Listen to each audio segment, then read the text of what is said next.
अठाईस ओडिशा छुईब मौसुमी 28 बेलू ओडिशा छुईपे मौसुमी वायु। केरल छुईला मौसुमी आकलन 8 दिन पूर्व आसला मौसुमी वायु। जून 1 रे छुईबा नहीं होइथिला आकलन। 16 वर्ष पर 16 आसीथिबा कहिसंती पाणीपाग विज्ञानी।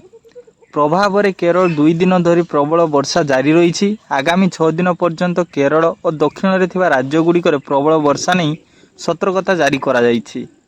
यापर भुवनेश्वर सम्मत अन्य जिलागुड़िक मध्य प्राक मौसुमी वर्षा देखा मिली। प्रबल वर्षा नहीं 5 जिला को ऑरेंज वार्निंग, 17 जिला को ऑरेंज और 13 जिला को जारी होइछि येलो वार्निंग।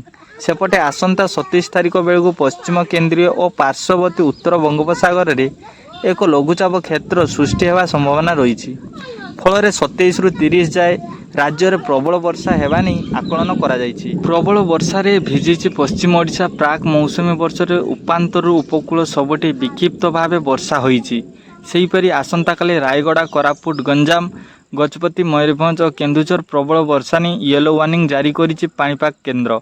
मालकानगिरी, बालेश्वर, सोनपुर, झारसुगुड़ा, संबलपुर और कंधमाल रे बिजुली घड़घड़ वर्षा नहीं जारी होइछि सतर्कता। ओडिशा रे 16 मौसुमी आसवा नहीं पाग अनुकूल रही। चलित वर्ष अन्य वर्ष तुलन में अधिक वर्षा हेबो बोली आईएमडी पूर्वानुमान करिछि। तो फ्रेंड्स एमती नुआ नुआ अपडेट वीडियो जानापी आम चैनल को सब्सक्राइब करूँ जहाँफल आपण मैंने सर्वप्रथम वीडियो पाइपर। फ्रेंड्स ये वीडियो को व्हाट्सएप, फेसबुक, ट्विटर माध्यम शेयर करूँ।